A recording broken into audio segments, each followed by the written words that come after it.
Persecution is one of the most powerful words in Christianity, and one of the most misused. When Christianity has shaped the law, culture, and the moral rules of society, what does it feel like when that center starts to shift? Sometimes what gets called persecution is really the loss of being unquestioned. And the question is whether faith can survive without confusing the end of dominance for the beginning of suffering.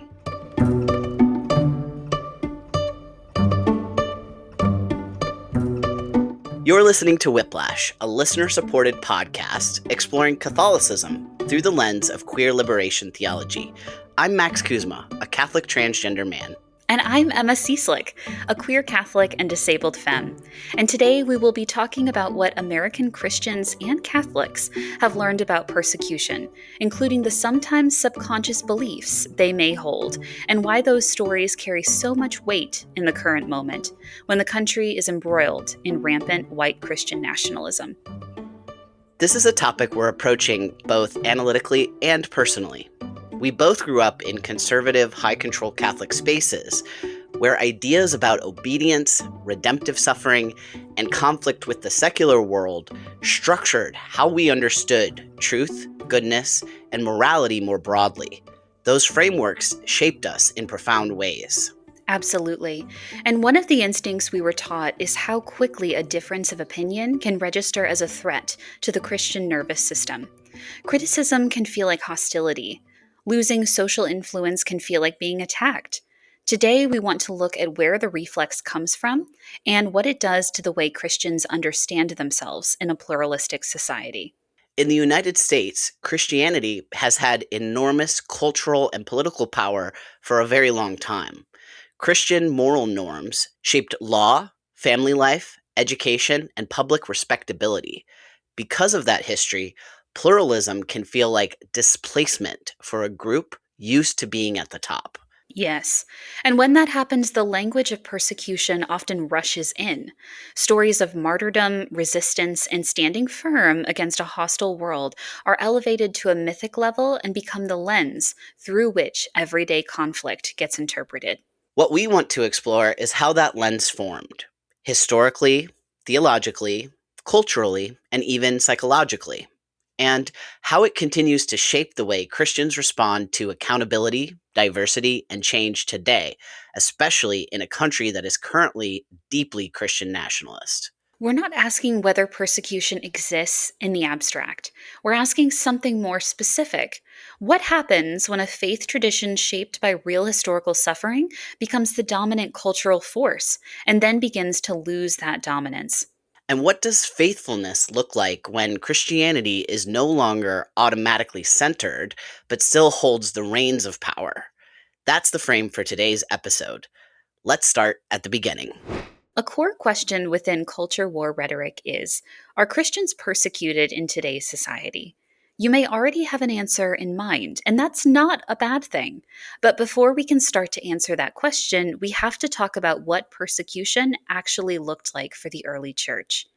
As the historian Wayne A. Meeks explains for PBS Frontline, the familiar image of Christians living under constant, empire-wide terror for 3 centuries is inaccurate. For most of the 1st and 2nd centuries, persecution was sporadic, local, and limited, usually triggered by complaints to local officials rather than by imperial policy. What makes Christians vulnerable was not their beliefs in and of themselves, but public refusal to participate in civic religious life. In Roman cities, honoring the gods was inseparable from citizenship. When Christians refused to take part in ritual sacrifices that were made for the well-being of the city or the emperor, they marked themselves as social disruptors, which invited suspicion and at times legal action. This changed in the middle of the 3rd century. In the year 250 CE, during a period of intense political and military crisis, Emperor Decius issued the first empire-wide order requiring everyone to perform a sacrifice to the Roman gods and obtain a certificate proving it. As Wayne Meeks notes, this was not a ban on Christianity, but rather a loyalty test. Many Christians complied in various ways, by bribery, delegation, or quiet participation, while a smaller group refused outright. Those refusals produced martyrs. Martyrdom, however, represented a minority, not the average Christian experience.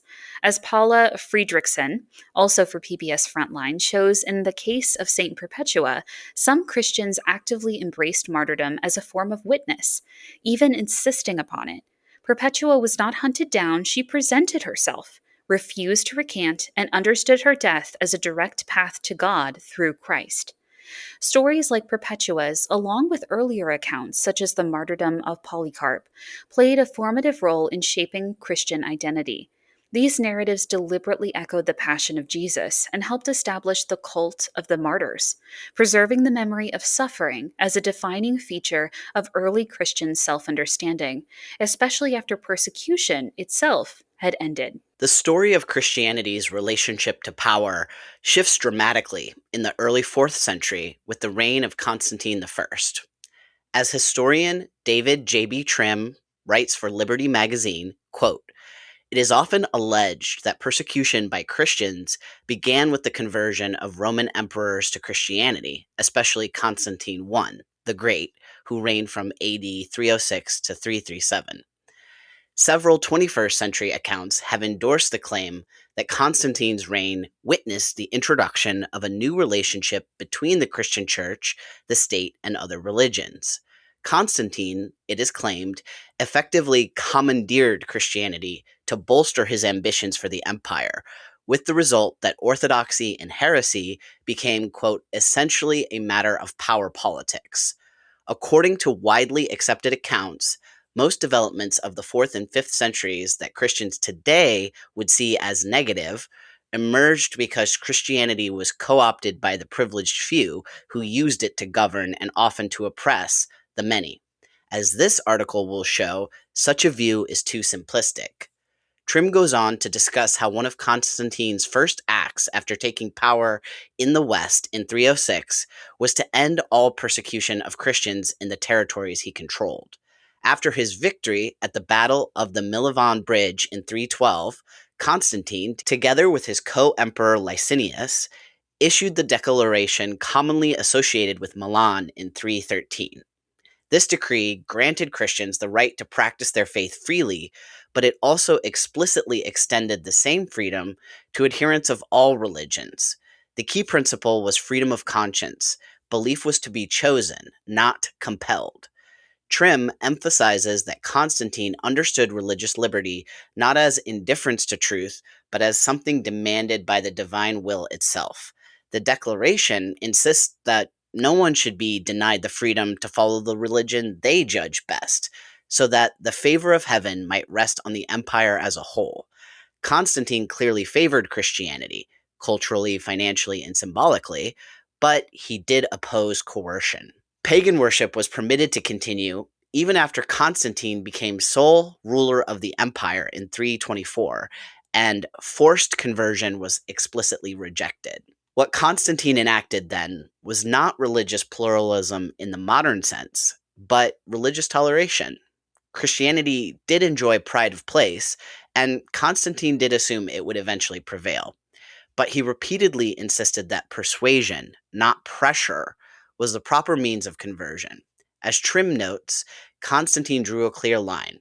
Christians were to witness and teach vigorously, but never to compel belief by force. This distinction matters because it shows that the legalization and imperial patronage of Christianity did not automatically produce a persecuting church. Trim concludes his essay for Liberty magazine with this: "It is essential to recognize that for more than 1,000 years, Christians have often been eager persecutors. Certainty of truth and absolute love for God can lead believers into contempt for those who think differently. There is a powerful lesson here for the 21st century. Respect for those of other faiths, and none, is essential if religious freedom is to be sustained." And now we fast forward several centuries across the Atlantic to the arrival of the Puritans in New England. Like the early Christians before Constantine, the Puritans understood themselves as a persecuted religious minority. They left England in the early 17th century in response to increasing pressure from the monarchy and the established Church of England, especially under James I and Charles I, whose religious policies they viewed as coercive and corrupt. Puritans believed the English Reformation had stalled. In their view, the Church of England had retained too many Catholic elements: hierarchical bishops, elaborate liturgy, and close ties between church and state. They sought not merely freedom to worship differently, but the freedom to purify Christianity itself. This aspiration fueled their desire to build a new, godly society, governed by what they believed were biblical principles. The anti Catholicism of the Puritans was inherent to their belief system, and they functioned like a high control sect obsessed with the total domination of daily life. Even things like their commitment to education wasn't about curiosity or leisure. It flowed from the belief that any downtime was sinful, that idleness invited Satan, and that every waking moment should be turned towards labor, scripture, or self surveillance. You were expected to work relentlessly, obey unquestioningly, and submit completely to God, to church leaders, and to the patriarchal household. Minor offenses were punished with public whippings, stocks, pillories, and dunking stools. Nonconformists were banished or killed. Baptists were whipped, Quakers were hanged, and dissenting thinkers were expelled to preserve ideological purity. Moral control was extreme. Adultery could mean death. Bad language or laziness could mean punishment. Christmas was banned and gossip itself was policed. Children were not exempt. Disobedience could result in brutal lashings, with parents legally required to report them. Women were especially targeted, disciplined, and humiliated, reinforcing a rigid patriarchal order rooted in fear and laying the groundwork for purity culture we know today. All of this flowed from a theology that imagined God as constantly watching, easily angered and demanding absolute conformity, a worldview that reached its most infamous expression in the Salem witch trials, where paranoia, mass hysteria, and the need to root out our internal enemies led to executions based on little more than accusation. This was not a society organized around freedom of belief, but one structured around coercion, fear, and total control, hallmarks of a cult, as Jane Borden artfully illustrates in her book that looks at the ways the Puritans have influenced American culture, the book titled Cults Like Us. Puritans were dominant in New England for about a century, roughly between 1630 and 1730, controlling politics, culture, and society through tightly knit, religiously focused communities that established key institutions like Harvard and influenced American values. Though their dominance waned with growing diversity in British rule, they left a lasting impact on education, work ethic, and governance. If we step back and look at this history as a whole, a pattern begins to emerge. Early Christianity forged its identity through experiences of marginalization and selective persecution, developing a theology of martyrdom that treated opposition as proof of righteousness. That framework never fully disappeared. It resurfaced whenever Christians perceived their authority as being challenged. The Puritans carried this chip on their shoulder into the American colonies, presenting themselves as a persecuted remnant while operating as active colonizers and constructing an intensely coercive society. In doing so, they embedded into American culture a durable myth that Christians are most faithful when they believe themselves under attack and most justified when they respond by exerting control. But what about a more modern historical grounding? In a paper titled Catholic Colonization of the American Right Historical Overview, which was written in 2018 by French historian Blandine Chalini-Pong, she argues that Catholic intellectuals and activists played a foundational, though often overlooked, role in constructing the ideological architecture of the modern American right. Long marginalized within Protestant dominated conservatism because of the anti Catholic sentiment that has always been present in American culture from the time of the Puritans, and historically aligned with the Democratic Party, Catholics entered conservative politics in significant numbers after World War II, especially during the Cold War. Shalini Pong shows how Catholic thinkers helped reframe American conservatism away from liberal constitutionalism and toward a vision of the United States as the inheritor of a Christian civilizational order based on natural law, hierarchy, and moral authority. The article traces this shift to the 1950s when Catholic led traditionalists and radical conservatives emerged as central voices within the nascent conservative intellectual movement. Figures such as Russell Kirk recast American political identity as the culmination of European Christian wisdom, while radicals including William F. Buckley Jr. and L. Brent Bozell fused militant anti communism with a civilizational defense of Christianity. Together, these Catholics introduced a new form of American exceptionalism, one that rejected Enlightenment liberalism and instead treated the United States as the last custodian of Christian moral truth in a fallen modern world. During the 1960s, Catholic conservatives attempted to unify their project through fusionism, blending traditionalism, anti communism, and selective libertarianism. This synthesis briefly gained political traction with Barry Goldwater's 1964 campaign, but fractured under the combined pressures of Vatican II, the sexual revolution, and the rise of Catholic progressivism. By the late 1960s and early 1970s, Catholic conservatism splintered into competing camps, one seeking continued participation in mainstream politics, and another adopting increasingly apocalyptic rhetoric around abortion, contraception, and sexual morality, issues that would soon become central to conservative mobilization. Yes. And at the same historical moment, conservative Christianity more broadly, not only Catholicism, underwent a decisive political reorganization. The late 1970s marked a watershed moment as evangelical leaders such as Jerry Falwell and the Moral Majority transformed conservative Christianity into a national political machine. By mobilizing voters around abortion, gender roles, and quote unquote family values, the emerging Christian right reframed cultural change itself as persecution. Fear of feminism, queer liberation, and secularism was weaponized into electoral power, culminating in the election of Ronald Reagan in 1980. Reagan's promise of moral restoration masked an economic agenda that favored the wealthy, weakened labor protections, and deepened inequality, an arrangement made possible and politically viable through religious misdirection that turned people against their own interests. Catholics were not peripheral to this Christian right coalition. Activists such as Phyllis Schlafly played a key role in fusing Catholic moral teaching with evangelical political strategy through campaigns like Stop ERA and institutions such as Eagle Forum. Together, conservative Catholics and evangelicals opposed women's equality, abortion, and LGBTQ rights in the language of protection and moral order, insisting that their way of life was under siege. By the 1980s and 1990s, organizations like the Christian Coalition completed this transformation. Conservative Christianity no longer merely reacted to cultural change, but sought to impose a comprehensive moral order on American law and society, using the rhetoric of persecution to justify dominance and control. Shalini Pong shows how Catholic conservatives simultaneously developed their own internal divide during this period.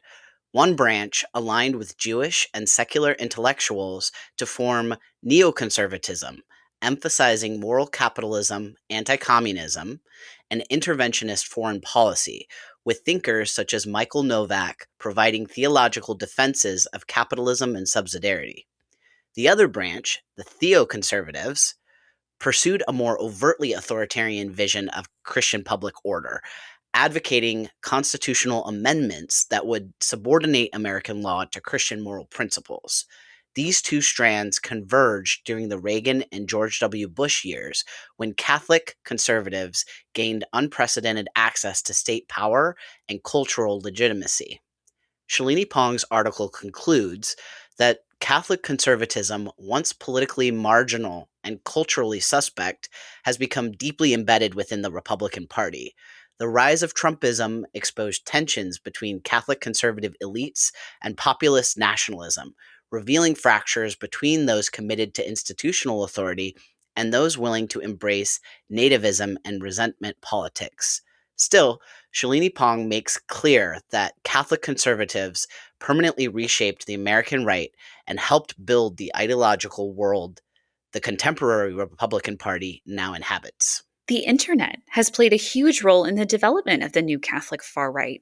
Even an NBC News article back in 2010 captured some of this. The article, titled Catholic Bloggers Aim to Purge Dissenters by Rachel Zoll, described how a generation of conservative Catholic activists had taken to blogs, YouTube, and other digital platforms to publicly call out clergy, nuns, and lay people they deemed insufficiently faithful to church teaching. Figures like Michael Voris, with his platform RealCatholicTV.com, later renamed Church Militant after the Detroit Diocese objected to the use of the word Catholic in the title, were central to this movement, using investigative hit pieces to identify what they considered quote-unquote traitorous Catholics, from parish priests to advisors within diocesan offices. These activists framed their work as a moral obligation to protect the church from internal dissent, yet employed uncharitably cruel language and absolutely vicious attacks against anyone they identified as not upholding their definition of Catholicism. The NBC article detailed how these online campaigns could produce tangible consequences. Dioceses adjusted funding for programs such as the Catholic Campaign for Human Development after bloggers scrutinized grant recipients for positions on abortion, contraception, and same sex marriage. While some of the allegations were later shown to be unfounded, the activism nonetheless influenced church operations, demonstrating the growing power of a digitally mobilized laity. Zoll noted that this network of conservative Catholic bloggers had created a decentralized but highly organized culture of oversight, holding clergy and church officials accountable to a vocal minority in ways that were unprecedented. NBC's reporting also highlighted the political undertones of this activism. Conservative Catholic bloggers frequently critiqued political figures alongside church leaders, blending doctrinal vigilance with broader cultural and political concerns. Bloggers like Thomas Peters, who ran the American Papist site, sought to reward bishops who upheld orthodoxy and mobilized lay Catholics to support conservative positions, often in coordination with larger political agendas. This represented a shift from localized parish activism to a national platform, capable of shaping both church policy and public perception.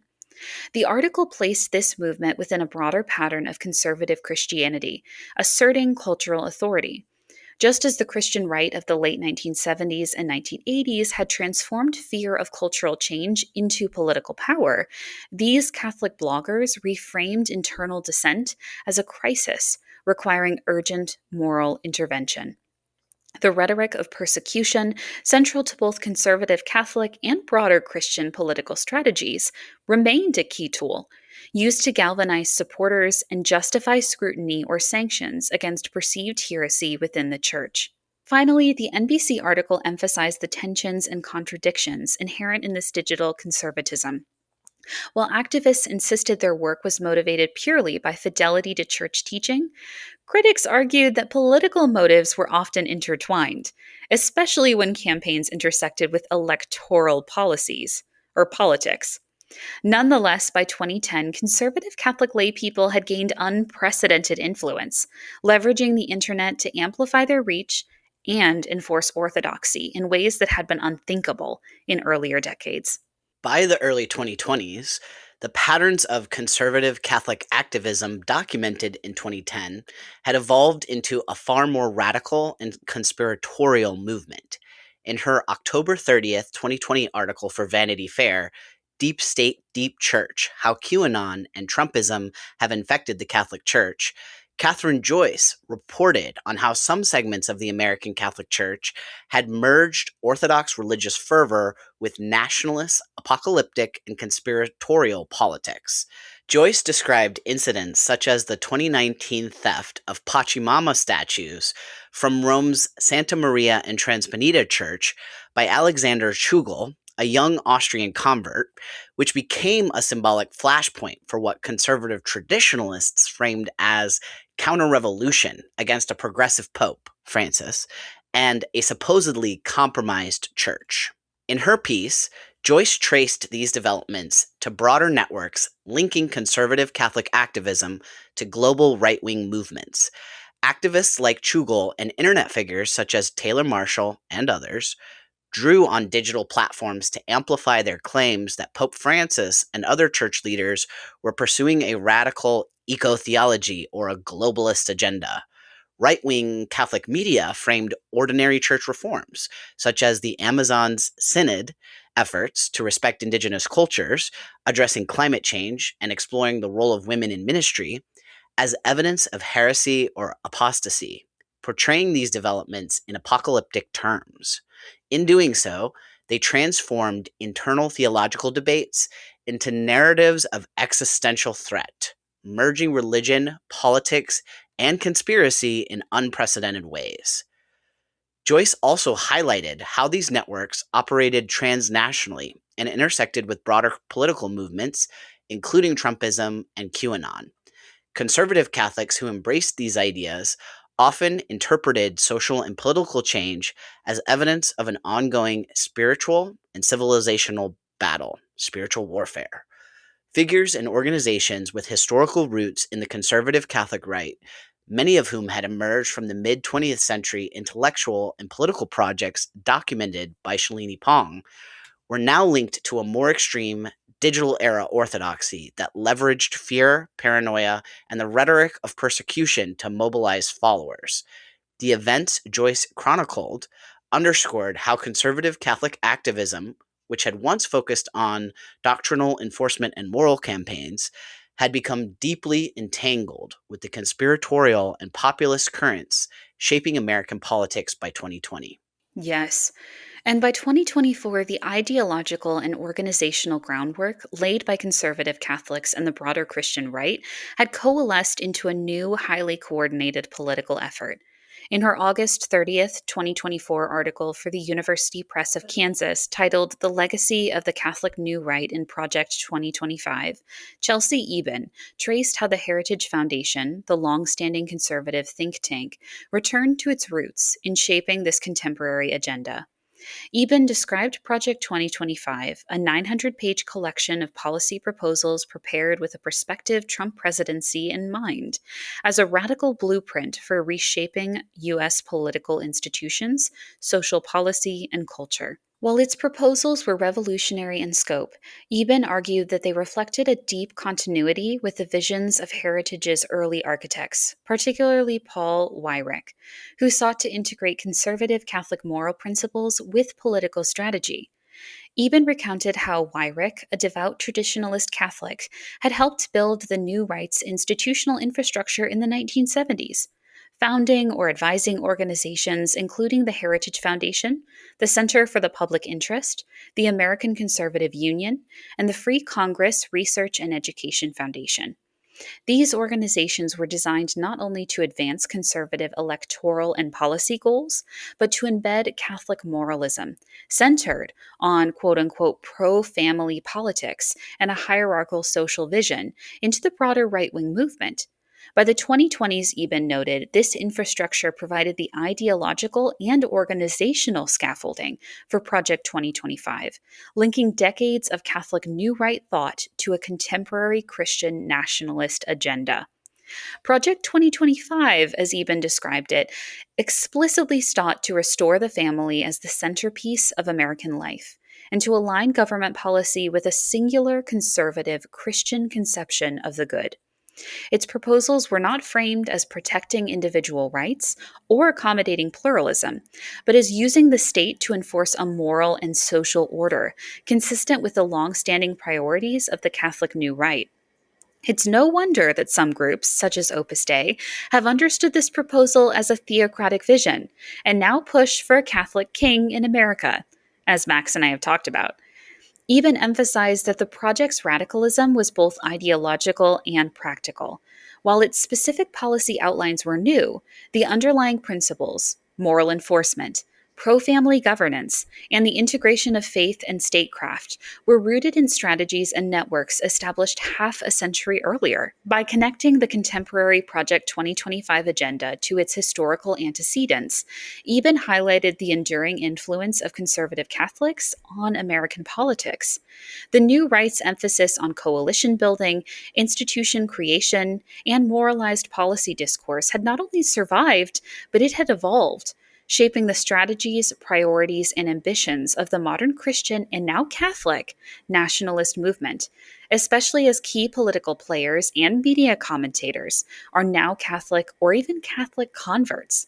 Famously, J.D. Vance, Steve Bannon, and commentators like Candace Owens, Michael Knowles, and Nick Fuentes. In fact, the Financial Times in November 2025 wrote, quote, "It's no accident that power-oriented people in and around the Trump administration, from Vice President J.D. Vance to Secretary of State Marco Rubio, and supporters including Steve Bannon, are part of a new Catholic right that blends church language with a wrapper of nationalism and even nativism." Unquote. Project 2025 represented both a continuation and an intensification of the work begun by Catholic intellectuals and activists in the mid 20th century, linking the long trajectory of conservative Catholic thought directly to contemporary political landscape. At the same time, some conservative Catholics who had long inhabited right-leaning Catholic circles began to recognize the extent to which their world had shifted. In a March 23, 2025 article for his website, Where Peter Is, titled, "When the Scales Fell from Our Conservative Catholic Eyes," Mike Lewis reflected on this experience from the perspective of those who had once admired figures like Bishop Robert Barron, Archbishop Charles Chaput, Scott Hahn, who I knew because I went to Franciscan University of Steubenville, Cardinal Raymond Burke, and Cardinal Gerhard Mueller, and had relied on media outlets such as EWTN, First Things, and the National Catholic Register. Lewis described how these Catholics had initially shared the hopes and pieties of their peers, only to experience a profound rupture as opposition to Pope Francis coalesced into an organized, ideologically extreme movement. Lewis traced the turning point to 2016, when the release of Amoris Laetitia, a post-synodal apostolic exhortation by Pope Francis addressing the pastoral care of families, and the subsequent Dubia, which is a formal request for clarity on matters of church doctrine from 4 cardinals, sparked a new wave of dissent that, unlike earlier theological debates, carried corrosive political and cultural undertones. Over the following years, Lewis observed that opposition to the Pope hardened and became institutionalized.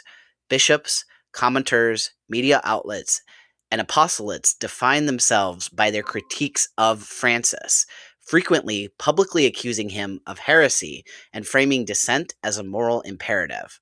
What had once been a shared Catholic formation, the study of doctrine, participation in the sacraments, and engagement with church institutions, started to fall apart for Catholics like Lewis as they saw the extreme right-wing views taking shape. According to Lewis, many of those who had once been part of this world began to see their former heroes aligning with far-right political actors, conspiracy theorists, and extreme cultural ideologies, or even just staying silent and being aligned with people who held even more extreme views.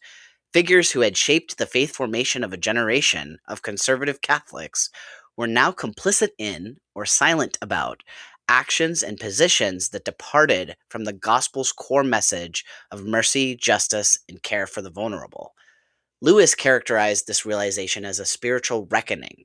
What had once seemed principled orthodoxy appeared instead as ideological captivity, and what had seemed Catholic practice now resembled idolatry.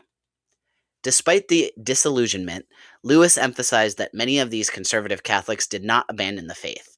Instead, they sought to distinguish the church from the cultural and political networks that had co-opted it, recentering their faith on the gospel and the pastoral leadership of Pope Francis.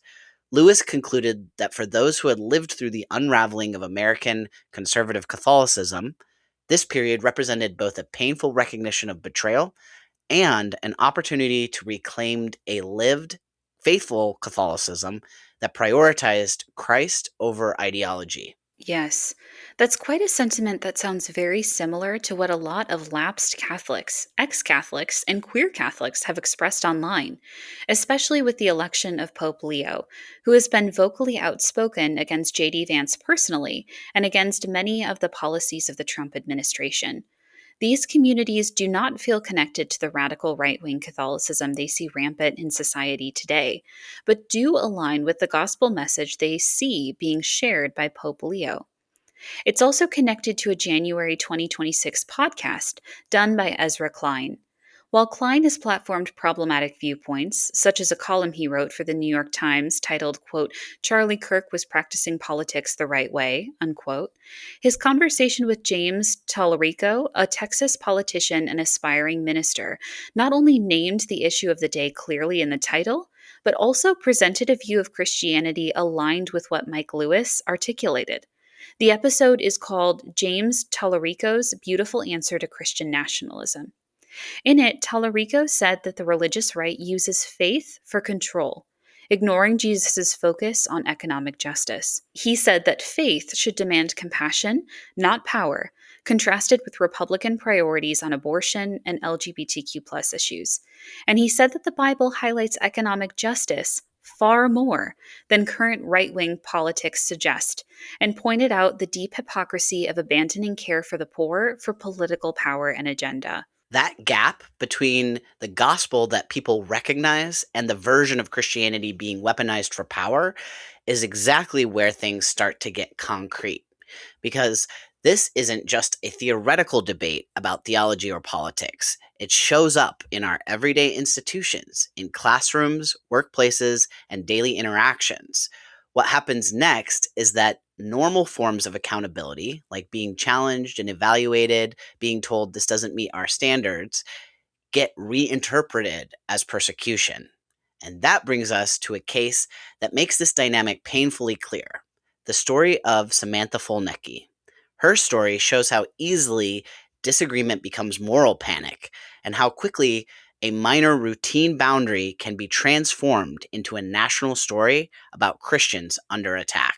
So in December 2025, the University of Oklahoma removed graduate assistant Mel Kurth after student Samantha Folnecki challenged a failing grade.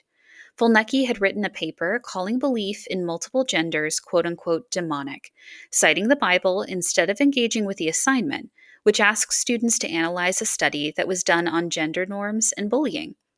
Kurth graded the paper as failing because it ignored the rubric, relied on ideology over evidence, and was offensive, but not because of Folnecki's personal beliefs. The grade was only 3% of the final grade and caused no real academic harm, but the story quickly exploded online. Turning Point USA's Oklahoma chapter, a group you may remember that was started by Charlie Kirk himself, promoted the essay, claiming that conservative students were being silenced. Folnecki used the attention to gain recognition from state politicians and conservative groups, including the Oklahoma House of Representatives. Other conservatives criticized the university, claiming students' religious rights were under threat, while faculty and graduate students defended Kurth and warned about the dangers of politicizing classroom grading. The situation escalated far beyond the classroom, however. Folnecki's description of transgender, non binary, and intersex people as quote unquote demonic revealed a troubling worldview that refuses to respect the innate human dignity of other people, and one that wants to cast out marginalized people altogether. Even though she insisted she meant no offense, the paper and the viral attention it drew put the university's credibility in Kurth's career at risk, and eventually terminating Kurth's position at Oklahoma University. What was meant to be a small academic evaluation became a national spectacle, treated by some as evidence that people like Folnecki were under siege for their beliefs, and further set Folnecki up for an established grifter's path, reminiscent of the way athlete Riley Gaines made a career out of tying for fifth place in a swimming competition with a transgender athlete. Folnecki shows how ordinary classroom enforcement, grading fairly, following a rubric, and protecting students from offensive content can be spun into a narrative of persecution. A single essay, a small grade, Even a thoughtful response from a teaching assistant became, in the hands of some, proof that a way of life and a set of beliefs were under attack. The stakes went far beyond the assignment. Careers were threatened, ended, destroyed. Institutions were questioned along with their accountability and their accreditation, and differences of identity were framed as spiritual or moral danger. The patterns seen at public universities like Oklahoma are mirrored in Catholic schools, where employees have long faced termination for running afoul of institutional or doctrinal expectations. Cases like Brett Klaus at Marquette Catholic High School and Mark Richards at St.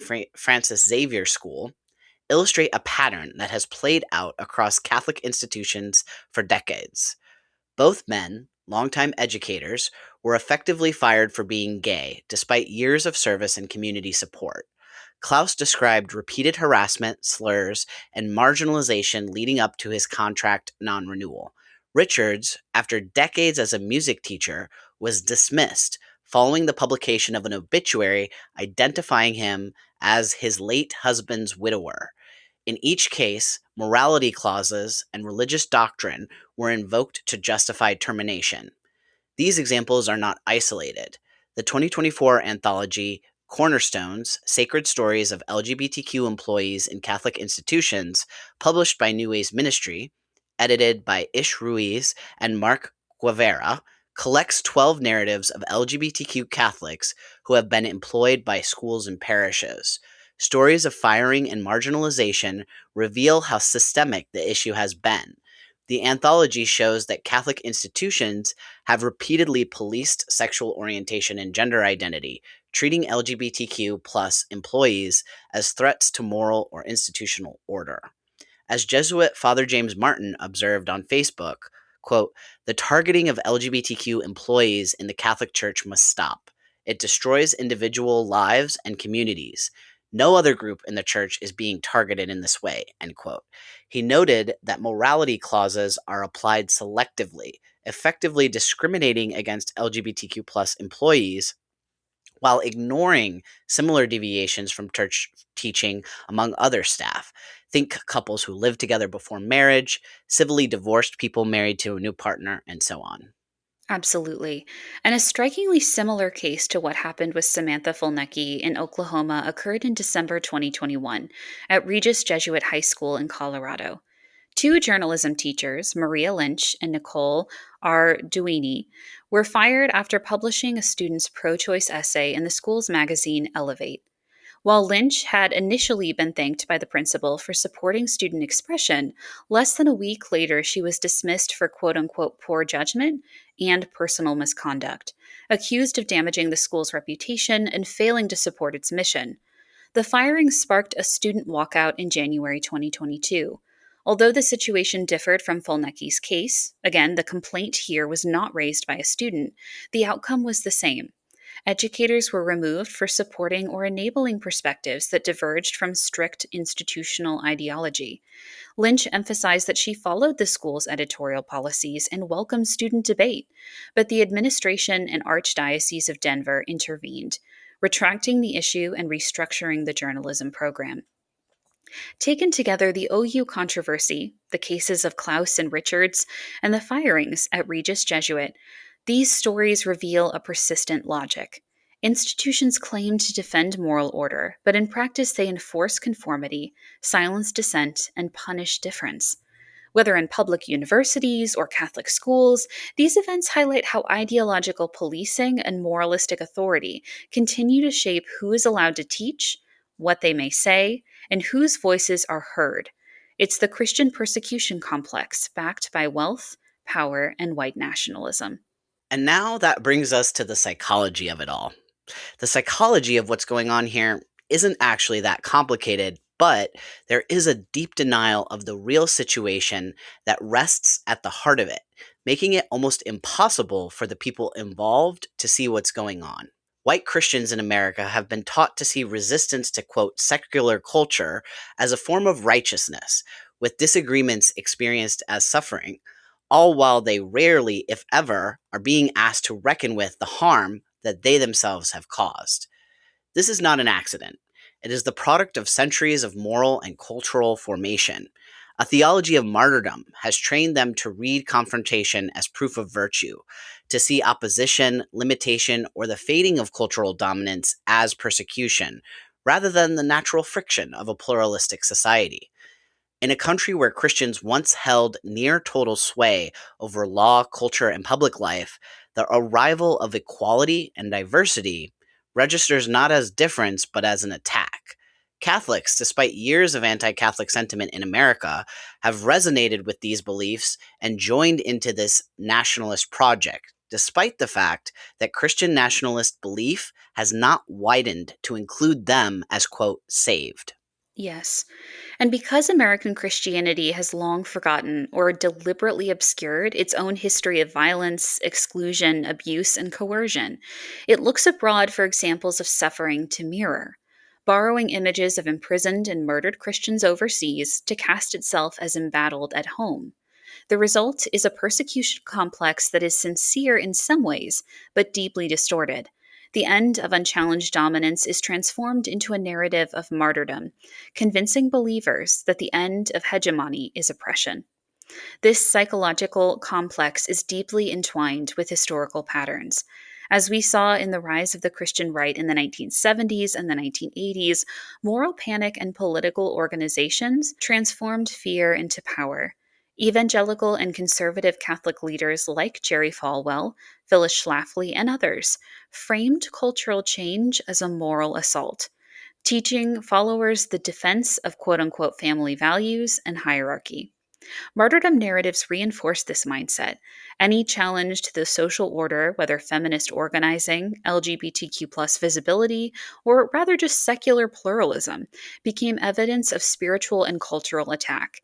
In this context, even minor loss or critique could be read as existential threat, a signal that one's faith or moral order was under siege.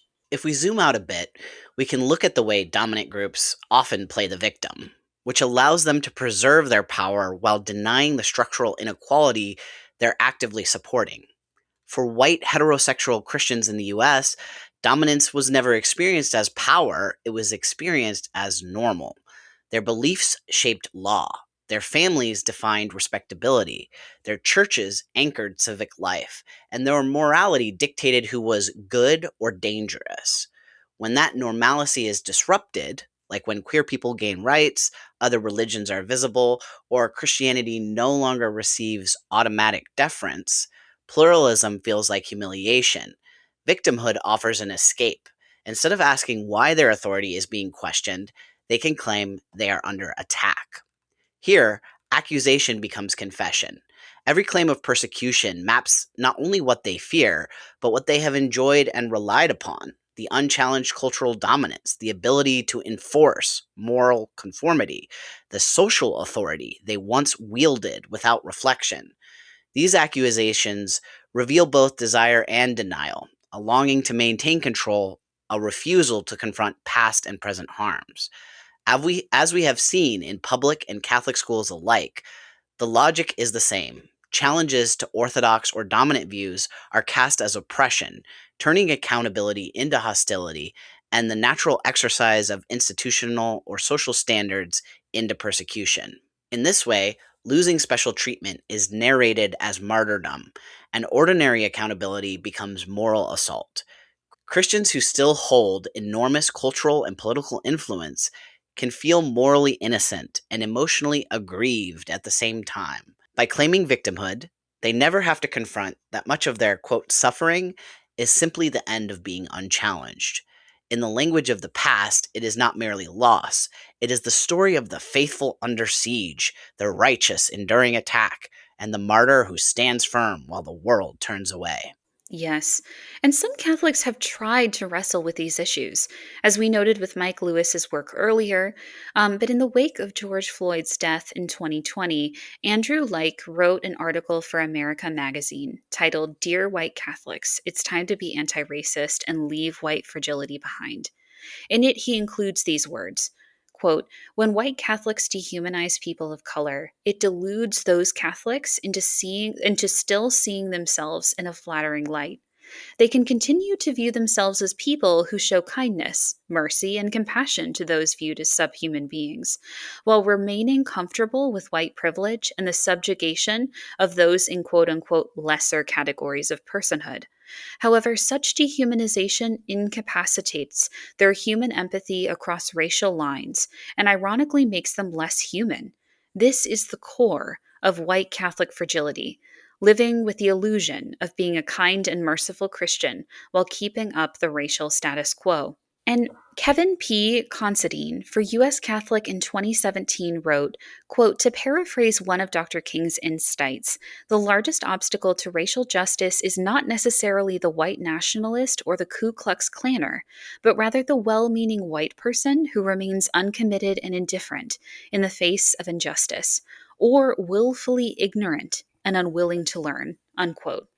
I also want to tie in here that this week I had an absolutely wonderful conversation with religious race scholar Matthew J. Kressler, who is currently writing a book titled currently Catholics and the Making of MAGA: How an Immigrant Church Became America's Law and Order Faith. What he argued in the conversation was the construction of law and order Catholics that during the 1960s and 1970s in the civil rights movement actively wrote in promotion of segregation to their archdiocese and publicly. With that being said, he sees an illusion from these people that upheld segregation, that upheld inequality, that perpetuated violence as intrinsically tied not only to their Catholicism, but to modern examples of how far-right Christians and Catholics are doing the same with ICE agents today. How they're seeing and constructing a complex of persecution against ICE agents who are enacting vile violence against immigrants and citizens alike as inherently tied to people who promoted segregation in the 1960s and 1970s. Do you remember after the Columbine shooting, there was a case of Cassie Bernall? According to initial reports, a gunman asked her if she believed in God, and after she said yes, she was killed. And I remember that circulating in groups because it was almost this like absolute, like, it was almost like this glorification of the martyr and what she went through, of like, oh, it was better. Like, there were many instances growing up where myself, but other Christian kids would think about, like, would you have said yes? And trying to like build themselves up for that moment. It's an interesting construction of how so many within the American Christian Nationalist Project really, really want their children to die for the faith. Yeah, with Cassie Bernall's mother, Misty Bernall, even writing a memoir that was titled She Said Yes, The Unlikely Martyrdom of Cassie Bernall, which is exactly what you just said. Literally. And so I think it's the glorification of creating kids that are martyrs for Christianity, but it's also, as we're seeing today, the glorification of creating children that are willing to be complicit in a Christian nationalist project and agenda. And it's now men that see a fascist agenda, especially what we're seeing with the Department of Homeland Security's recent post of men that feel they are emboldened and spiritually glorious in exacting violence on other people. Mm-hmm.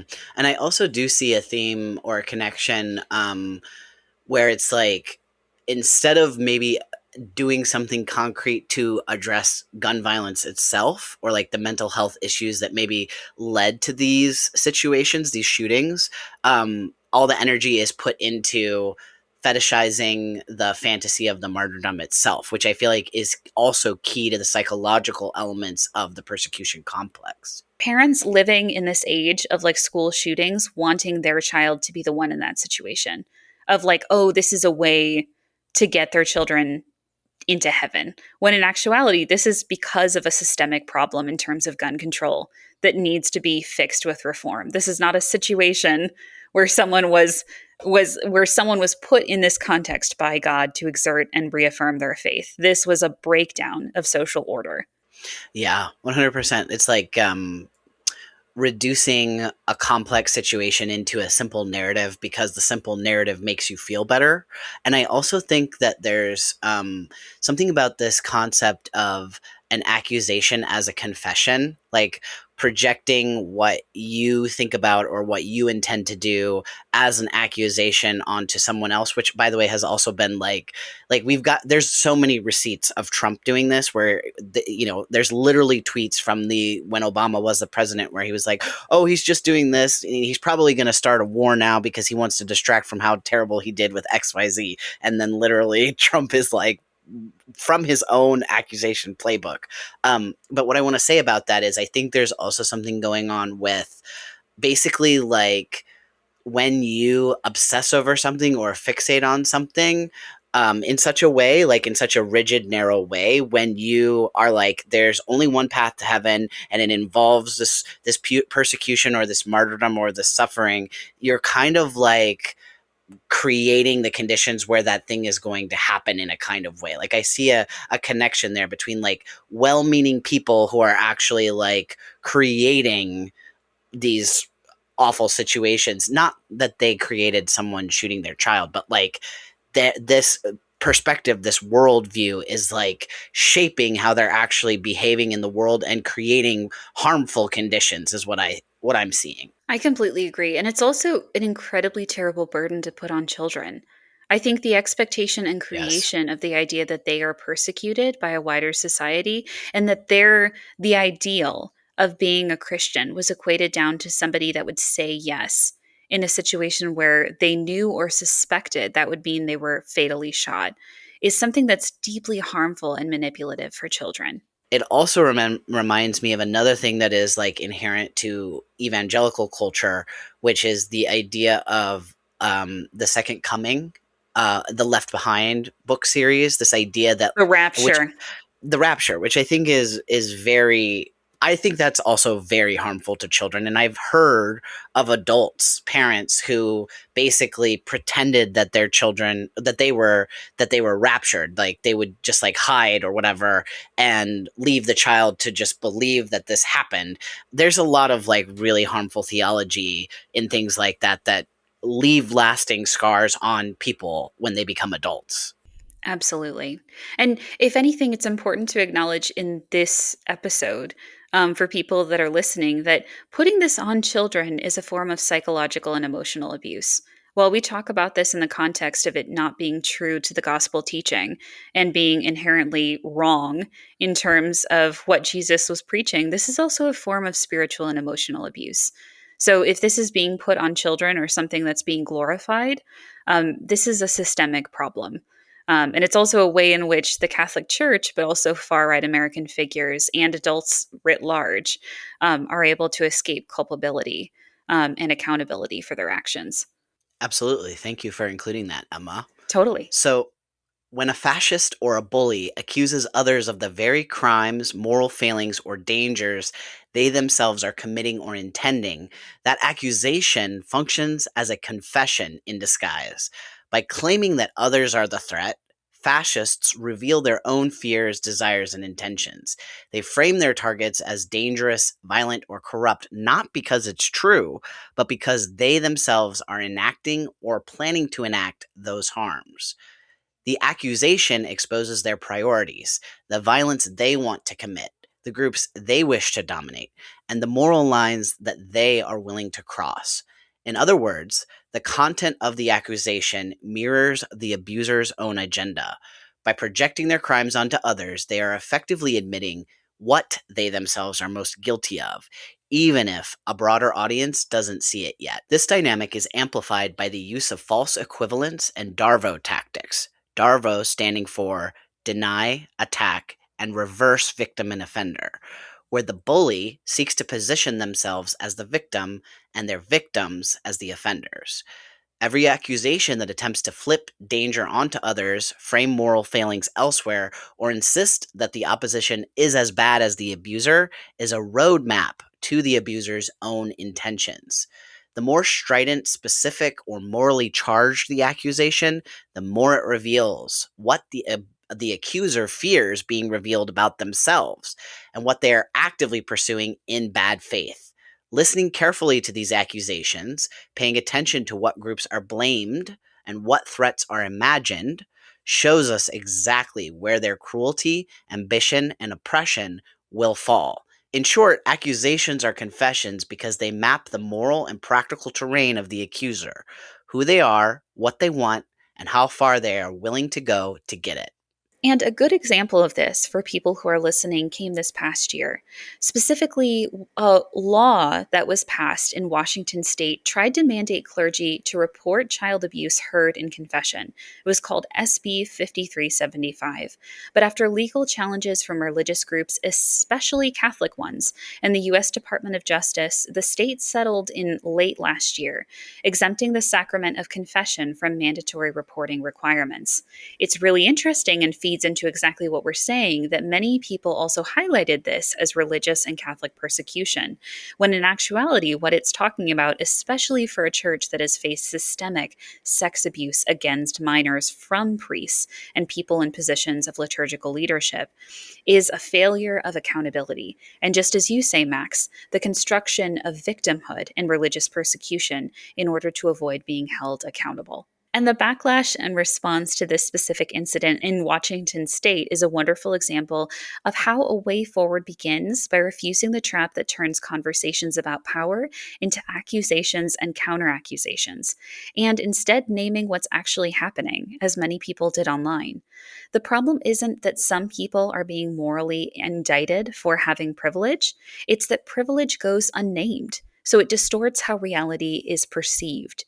For white heterosexual cis Christians and Catholics who feel attacked, the task is not to shame them into silence or let them deny the obvious, but to help them see how advantage has shaped what feels normal, fair, Christian, or Catholic for them.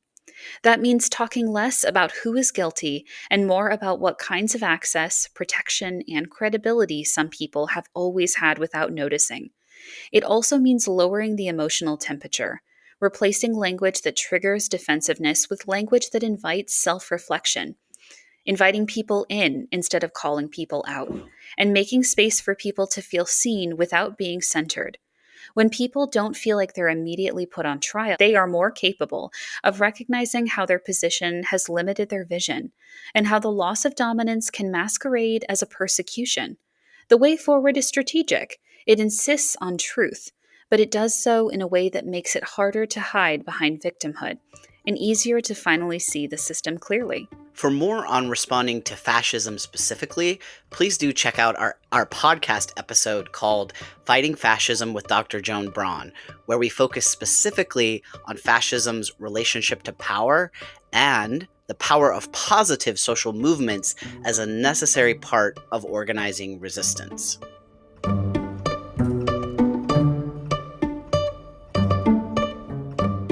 If there's one thing we hope you take away from this episode, it's that naming power clearly is not an attack on faith. Christianity doesn't lose anything when it stops mixing domination with moral thinking, white supremacy with social purity.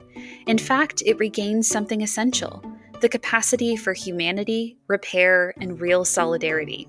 Persecution is not the same thing as being challenged. Accountability is not the same thing as oppression.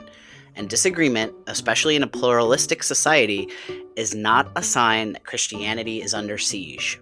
When we confuse those things, we're not protecting the gospel, we're distorting it.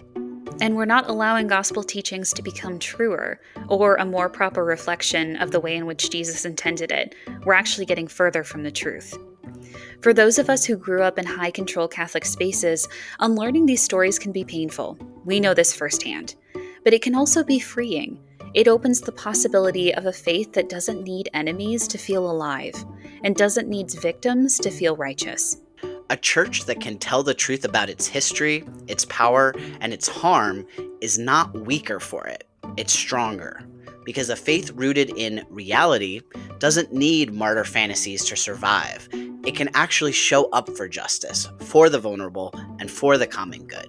If this episode stirred something for you, questions, discomfort, recognition, you're not alone. That tension is often where growth starts, and it's not a bad thing. As always, Whiplash is listener supported.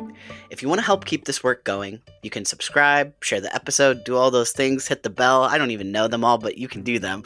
Or even support us directly with a tip or a paid subscription on Substack. And if you want to keep digging into how faith intersects with power, resistance, and hope, especially in this moment, we'll be right here with you. Thank you for listening. Goodbye!